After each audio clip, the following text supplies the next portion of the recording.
महंगाई के बारे में आपका क्या कहना है? आज जिस तरह केंद्र सरकार ने रसोई गैस के दाम बढ़ाए,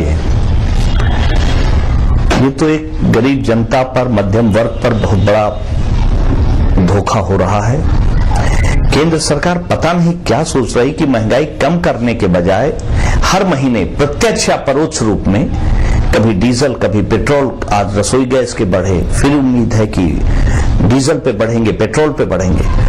तो एक तरह से ये यूपीए 2 की जो गवर्नमेंट है, ये फेलियर की गवर्नमेंट है और ये महंगाई पे कंट्रोल नहीं कर पा रहे हैं, ये अपने लाइफ पे कंट्रोल नहीं कर पा रहे हैं। अराजकता, भ्रष्टाचार, हर तरह के आरोप प्रत्यारोप से सरकार घिर रही है। तो मैं कहता हूं पूरी तरह केंद्र सरकार महंगाई रोकने में विफल हो गई है और विफल हो रही है। इसके लिए सभी को एकजुट होकर एक आंदोलन का रूप लेना चाहिए और दबाव देना चाहिए केंद्र सरकार पर कि वो महंगाई को रोके, वरना गद्दी छोड़े। ये रूप लेना चाहिए। आम आदमी जो कि आज इतना त्रस्त है, हर जगह से त्रस्त है, परेशान है इस सरकार की वजह से, क्या आपका मानना है कि आगे क्या ये सरकार आ पाएगी? हम तो सोचते हैं, किस पहलू पे ये सोचते हैं कि हम सरकार में आएंगे। हर तरफ महंगाई की इतनी हालत खराब है, जो हालात हैं उससे देश आगे जाने के बजाय पीछे आ रहा। यहां तक कि मनरेगा का 7,500 करोड़ रुपया जो विकास का था वो भी लैप्स हो गया, वापस चला गया। तो हमें तो कहीं से नहीं लगता है कि इनकी सरकार अब आएगी। अभी बिहार और बंगाल में चुनाव हैं, इसमें दूध का दूध, पानी का पानी हो जाएगा कि ये सरकार किस हैसियत पे है। अरे बिहार के मुद्दे की हम लोग बात करते हैं कि राष्ट्रीय नेता है, नीतीश का जो समय मामला चल रहा है, उस बारे में क्या कहना है? नीतीश हमेशा दोहरा चरित्र इनका रहा है। पूरे अपने पिछले विगत 10 सालों का इनका अगर निकालें तो निरंतर ये अटल बिहारी वाजपेयी की सरकार में फूड मंत्रालय से रेल मंत्रालय, सारे मंत्रालयों में रहे। बीजेपी के साथ इनका अलायंस चलता है, चलते रहे।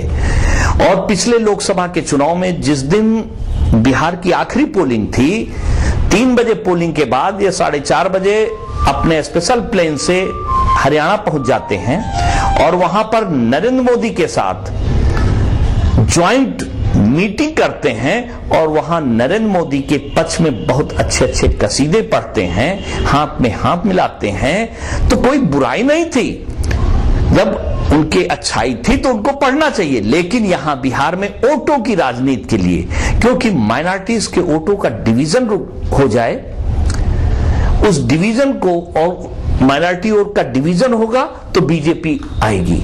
इस डिवीजन को करने के लिए वो ये नाटक खड़ा किए हैं। उनका चरित्र दो मुहा चरित्र है, उनकी कथनी और करनी में अंतर है। कागजी पुल बनाते हैं, वो एक तरह से फेलियर, एक पढ़े लिखे इंसान हैं लेकिन फेलियर हैं। लोग कहते हैं बिहार में बड़ी अच्छाई, बिहार में अच्छा हो रहा, क्यों हो रहा अच्छा?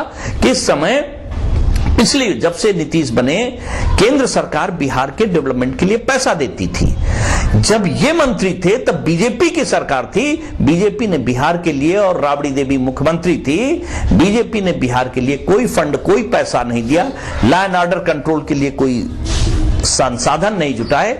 वही इस गवर्नमेंट ने किया तो वहां कुछ हालात सुधरे, लेकिन कागजी हालात हैं। कोई नया उद्योग नहीं लगा, यहां तक कि पलायन नहीं रुका। बिहार से जो लोग भाग रहे हैं वो निरंतर उनकी संख्या में इंक्रीज हो रहा, बढ़ी रहे। कोई बाहर से लौटकर वहां पर व्यापार नहीं किया, इसलिए पूरी तरह फेलियर हैं और दोहरा चरित्र है। अपने घर मेहमानों को बीजेपी के तमाम लोग थे, मुख्यमंत्री थे, और अगर वो 5 करोड़ रुपया गुजरात सरकार ने दिया तो किसी बीजेपी का पैसा नहीं था, गुजरात की जनता का पैसा था। जनता का पैसा बिहार के जो बाढ़ आई थी उसमें उपयोग होता।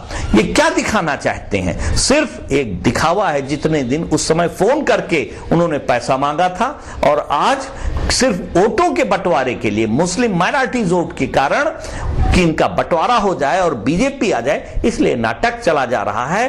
और यहां तक कि अपने घर आए मेहमान को बेइज्जत भी कर रहे हैं। लेकिन ये लोग ऐसे हैं, घर में घुसकर 100 जूता खाएं, तमाशा घुसकर देखे जाएं, वही हाल इन लोगों का है।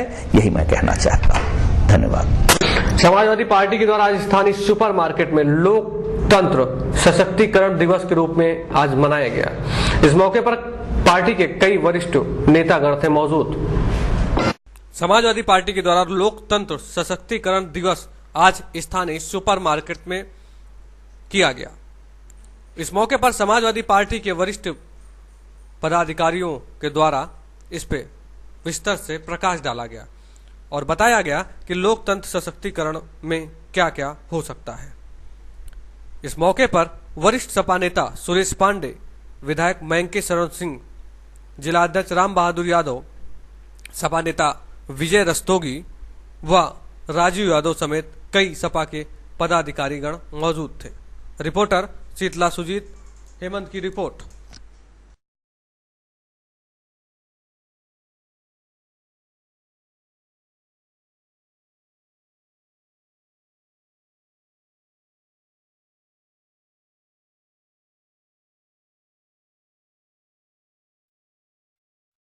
तेग बहादुर मार्केट में आज सिखों के पंच गुरु अर्जुन देव के ऊपर आज प्रसाद वितरण कार्यक्रम आयोजित किया गया। इस मौके पर कई लोगों ने प्रसाद ग्रहण करके गुरु अर्जुन देव का लिया नाम।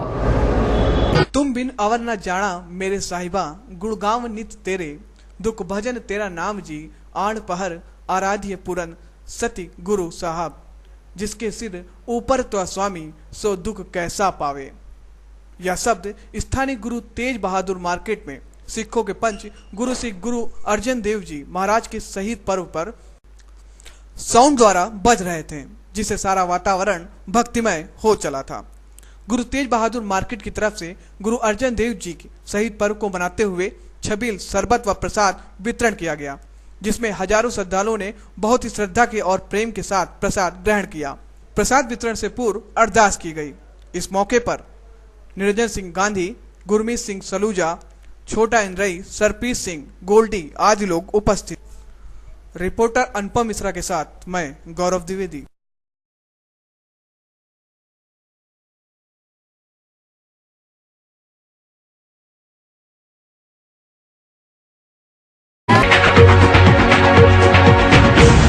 बरेली के लोगों के लिए आस्था और विश्वास का केंद्र है। इस मंदिर में भक्तों पर बरसती है समभाव से साईं की कृपा। प्रत्येक बृहस्पतिवार को श्रद्धालु और भक्तगण भारी संख्या में साईं के दर्शन करते हैं, पूजन और अर्चन करके बनाते हैं अपने जीवन को धन्य और पाते हैं साईं कृपा का प्रसाद।